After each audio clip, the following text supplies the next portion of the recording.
کہ انہوں نے کہا ہے کہ نہیں ہم سب ساتھ لے کے چلیں گے, سب کے حقوق بھی مانیں گے. اور آج جو اناؤنسمنٹ آئی ہے کہ کارزائی صاحب, حکمت یار صاحب اور عبداللہ کی کمیٹی بنی ہے, وہ ان سے مذاکرات بھی کر رہی ہے. پھر ایک ڈیلیگیشن پاکستان بھی آیا ہے, وہ بھی ان سے بات کرنے کو تیار ہے. تو اس میں لگتا ہے کہ یہ تبدیلی ہے.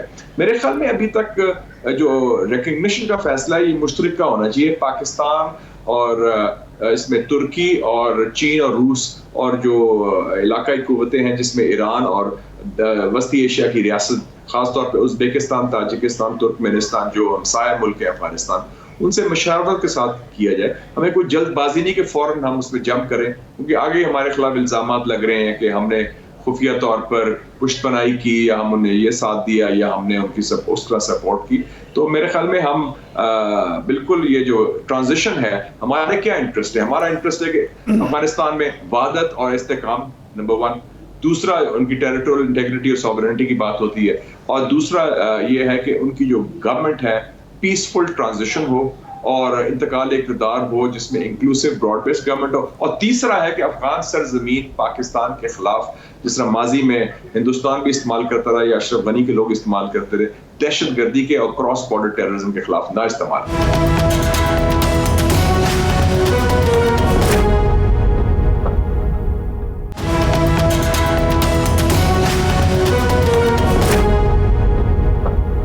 مشاہد صاحب یہ فرمائیں کہ پاکستان, چین, روس, ایران مل کے اگر فیصلہ کرتے ہیں اور اس میں ترکی بھی شامل ہو جائے اگر, تو کیا یہ ہوسٹائل یورپ اور امریکہ کو یہ بات جو ہے وہ نہیں کرے گی اس بات پر آمادہ, کیونکہ وہ ملبہ بھی تو کسی پر اپنی شکست کا ڈالنا چاہتا ہے, کیونکہ چین سی پیک کے حوالے سے چین کے ساتھ اس کے جو معاملات ہیں, ایران کے ساتھ جو معاملات ہیں, روس اور پاکستان کے ساتھ معاملات ہیں.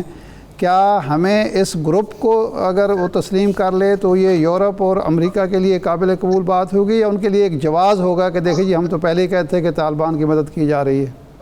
نہیں, میرے خیال جواز نہیں ہوگا اگر ہم اکیلے نہ کریں. جیسے ہم نے اس گروپ کی بات کی, دیکھیں جی مسلم دنیا میں کیا صورتحال ہے. امریکہ کے ہاتھ سے ایران تو نکلا ہوا ہے, افغانستان بھی نکل گیا ہے, اور ترکی بھی نکل گیا ہے, سعودی عربیہ سے بھی کوئی خاص تعلقات نہیں ہے, اور مصر تو بہت دور بیٹھا ہوا ہے. تو اس وقت پاکستان ایک بڑا کلیدی کردار ادا کر رہا ہے. یہ خطہ اہم رہے گا, اور کیونکہ چین ہے, روس ہے, ہندوستان ہے, وسطی ایشیا ہے, ایران ہے, افغانستان اور یہ ویسے بھی عربین سی بھی ہے.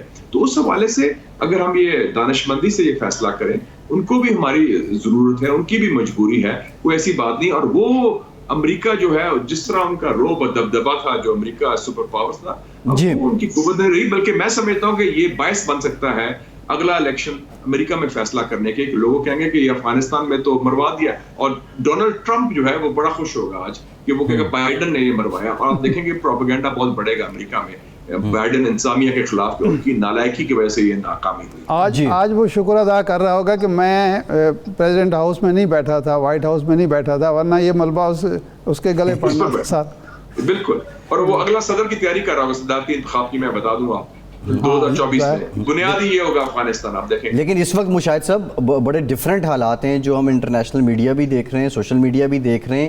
وہاں پہ صرف جو بائیڈن پہ کرٹیسزم نہیں ہو رہا, وہ ٹرمپ کو بھی ذمہ دار قرار دے رہے ہیں, اور وہ جتنے پریزیڈنٹ آئے ہیں بش سے آنورڈ, وہ سبھی کو ذمہ دار امریکی عوام جو ہے قرار دے رہے ہیں اور بڑا سخت ریئیکشن دے رہے ہیں. اچھا, آج جو آپ نے ایک ریزولوشن بھی پاس کی ہے, آپ کی جو کمیٹی ہے اس کا اجلاس بھی ہوا ہے دفاع کی, سینٹ کی.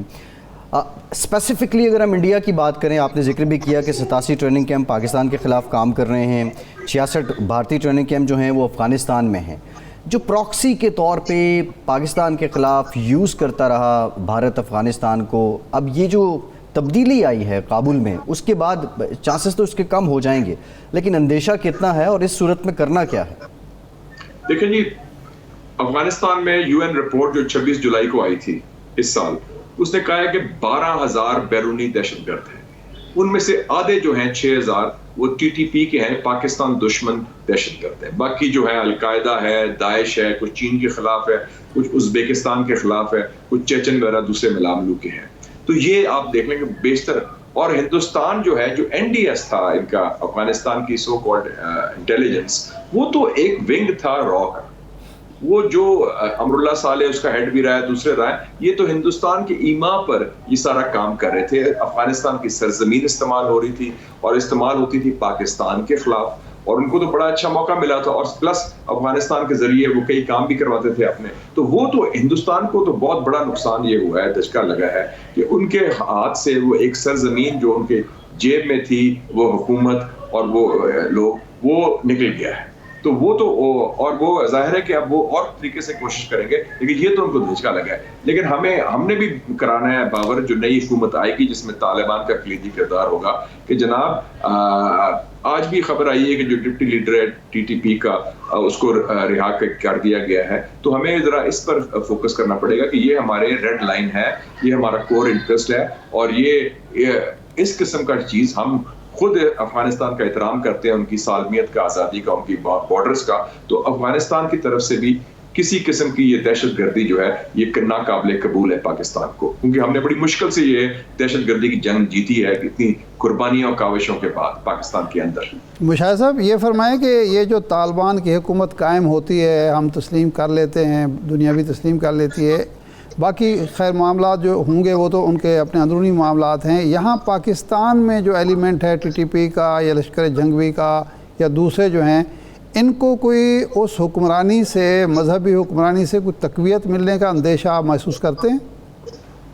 دیکھیں جی, ماضی میں تو وہ ایک تعلق تھا, لیکن اب اگر ہم سمجھیں کہ ہم نیا پاکستان کی بات کرتے ہیں تو نئے طالبان کی بات کرتے ہیں, نئی سوچ کی. کم سے کم ابھی تک جو انہوں نے اقدامات بھی کیے ہیں, نئی سوچ کے آغاز کیے. میں دیکھ رہا تھا جو طالبان قیادت گئی ہے یہ 3 دارالخلافہ میں, تہران, ماسکو اور چائنا میں, ٹینجن اور بیجنگ میں, پچھلے مہینے چینوں جگہ انہوں نے گارنٹیز دی ہیں کہ ہم آپ کو بتانا چاہتے ہیں, چین کو بھی, ایران کو بھی, بلکہ ایران کا ایک دہشت گرد گروپ تھا جیسے ہمارا ٹی ٹی پی ہے, ان کے جیش العدل, اس کے لیڈر کو تو ہفتہ پہلے انہوں نے مارا ہے افغانستان کے اندر طالبان نے بھی, تو ایران اس سے بڑا خوش بھی ہوا. تو اور ماسکو میں بھی جا کے انہوں نے کہا کہ وسطی ایشیا کی ریاست کے خلاف ہم کوئی اپنی سرزمین کو استعمال کرنے نہیں دیں گے. تو اگر اس قسم کی گارنٹیز وہ دے رہے ہیں اس خطے میں, تو ظاہر ہے کہ اس خطے میں جو ہمسائے ہیں اس میں پاکستان تو سر فہرست آتا ہے اس میں. تو وہ مجھے لگتا ہے کہ اب وہ کام نہیں کریں گے اور ان کی فوکس ہوگا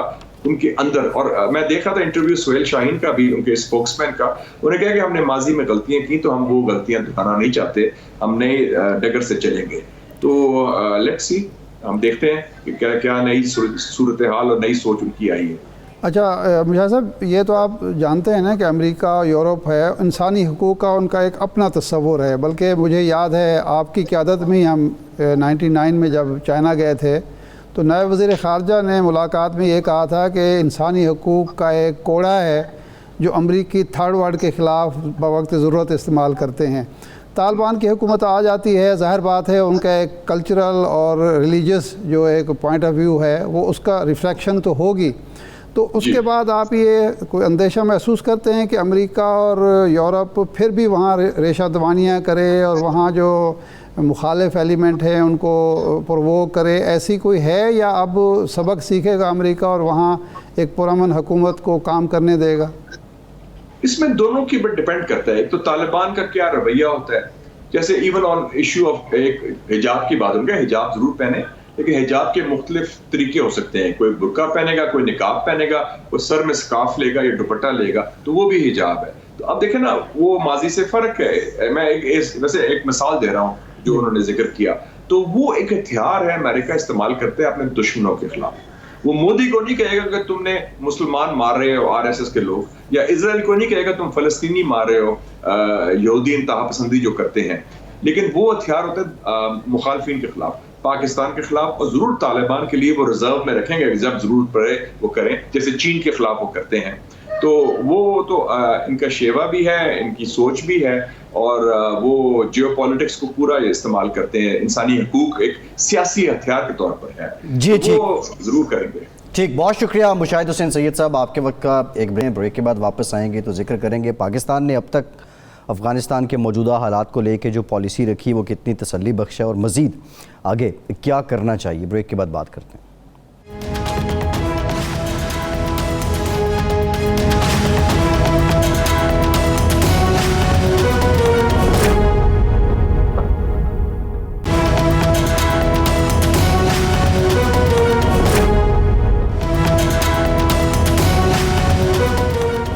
بریک کے بعد ایک بار پھر سے آپ کو خوش آمدید کہیں گے. ہمیں جوائن کیا ہے سفارتکار ہیں, اس کے ساتھ ساتھ دہلی میں پاکستان کے سابق ہائی کمشنر رہے ہیں عبدالباسط صاحب نے. بہت شکریہ باسط صاحب, آپ کے وقت کا, آپ سے گفتگو کریں گے. ارشاد صاحب, بہت سے معاملات ہیں جس پہ بات ہو رہی ہے, جو طالبان کی اس وقت اپروچ ہے, پھر پاکستان کی اپروچ جو ہے نیشنل سیکیورٹی میٹنگ میں آج جو باتیں سامنے آئی ہیں, کیا کچھ مزید بھی سامنے آنا چاہیے تھا, اس پہ بھی بات کریں گے. لیکن ایک بنیادی سوال ہے, تھوڑی سی پروگریسو اپروچ جو نظر آ رہی ہے طالبان کے رویے میں, جو ماضی کا امپریشن تھا 1996-97 کے طالبان اور اب کے طالبان, یہ ڈیلیبریٹ ہے, فی زمانہ تبدیلی ہے اپنی آئیڈیالوجی کے ساتھ جڑے ہوئے, یا آپ سمجھتے ہیں کہ یہ وقتی تبدیلی ہے جو صرف اظہار کیا جا رہا ہے طالبان کی جانب سے؟ حقیقت یہ ہے کہ طالبان نے اپنے پچھلے دور سے اور 20 سالہ جنگ سے سبق سیکھا ہے. جو امریکہ نے نہ سوویت یونین کی جو تھی مداخلت تھی اور جو اس کے نتائج اور عواقب تھے, انجام تھا, اس سے سبق سیکھا, نہ ان کے اتحادیوں میں سے کسی نے سیکھا. دیکھیں, یہ وہ طالبان ہیں اور یہ بلا عمر کے ماننے والے ہیں, انہی کے جانشین ہیں جنہوں نے وہ طالبان شمالی اتحاد کو, وار لارڈز کو مکمل شکست دے کے قابض نہیں ہو سکے تھے پورے افغانستان پر. انہوں نے امریکہ کو, اس کے نیٹو اتحادیوں کو, سب کو نکال کے پورے ملک پر پرامن قبضہ کیا ہے. یہ بہت بڑا فرق ہے ان طالبان میں اور ان طالبان میں. اس کا مطلب ہے کہ انہوں نے اپنی سفارتی برتری بھی ثابت کی ہے, سیاسی برتری بھی ثابت کی ہے, اور یہ بھی دنیا کو بتایا ہے کہ ہم ایک واحد آپشن ہیں پورے افغانستان کے لیے. صرف وہ جنوب و شمال والا مسئلہ نہیں ہے کہ شمال میں انہیں زیادہ پہلے کامیابیاں ملی ہیں, جنوب میں وہ انہوں نے قدم بعد میں بڑھائے. دوسری بات یہ ہے کہ وہ طالبان اپنے مخالفین کے بارے میں اتنا فراخ دل نہیں تھے جتنا یہ ہیں. انہوں نے ہرات کے کمانڈر اسماعیل کے ساتھ جو سلوک کیا, عزت اور احترام کا سلوک کیا, ہتھیار ڈالنے کے بعد جس طرح ان کو رخصت کیا, وہ بہرحال ایک مثال ہے, اور اس سے دوسرے لوگوں نے بھی یقیناً کچھ نہ کچھ سیکھا ہوگا, اور اسی لیے انہیں آگے جا کے جلال آباد میں اور قندھار میں اور پھر کابل میں آسانی پیدا ہوئی ان کے لیے. یہ ایک فرق ہے. کسی مخالف سے ابھی تک انتقام کی کوئی خبر نہیں آئی. ابھی ایک صبح میٹنگ تھی, بریفنگ تھی, جس میں ہائی افیشلز تھے پاکستان کے, تو انہوں نے بتایا کہ ابھی تک پورے افغانستان سے ہمیں کوئی اطلاع نہیں ملی. اس میں ہمارے سفیر بھی تھے جو کابل میں ہیں, منصور احمد خان, جس میں پتہ چلا ہو کہ کسی جگہ پہ لوگوں نے طالبان کو خوش آمدید نہیں کہا. یعنی افغان نیشنل آرمی کے جو کانوائے تھے اس پر تو پتھراؤ ہوا, لوگوں نے, عوام نے پتھراؤ کیا, لیکن ان کو کہیں اس طرح کے عوامی رد عمل کا سامنا نہیں کرنا پڑا, بلکہ کھلے بازوں سے لوگوں نے استقبال کیا. کیا خوف تھی یا لوگ تنگ آ گئے تھے؟ اگر خوف ہوتا تو لوگ گھروں میں بیٹھتے, وہ باہر کھڑے ہو کے تالیاں نہ بجاتے, نعرے نہ لگاتے. وہ انہوں نے ویلکم کیا ہے کیونکہ وہ اس کرپٹ ٹولے سے بھی تنگ آ چکے تھے, اور جو وحشت و بربریت تھی جو جارحِ ملکوں کی, اس سے بھی تنگ آ چکے تھے, اور بدامنی جو 20 سال کی ہے اس سے بھی تنگ آ چکے تھے. تو اس لیے اگر وہ کھلے بازوں سے لوگ کابل میں, قندھار میں, مزار شریف میں ان کا استقبال کر رہے ہیں اور وہ بھاگ رہے ہیں, یعنی وہ جو مزار شریف کے دفاع کے لیے گئے تھے دوستم, تو وہ ان کو بھاگنا پڑا وہاں سے, بجائے اس کے کہ وہ لوگ ان کا ساتھ دیتے. اگر لوگ ان کے ساتھ کھڑے ہو جاتے تو کیسے ان کو بھاگنا پڑتا. کل تک, پرسوں تک جو اشرف غنی کہہ رہے تھے کہ جی میں امان اللہ خان نہیں ہوں, جو ہیرو ہے اس کا افغانستان کا, افغان عوام کا, اس کے بارے میں اس نے کہا کہ وہ تو بھاگ گیا تھا لیکن میں نہیں بھاگوں گا, اور وہ دوسرے دن بھاگ گیا.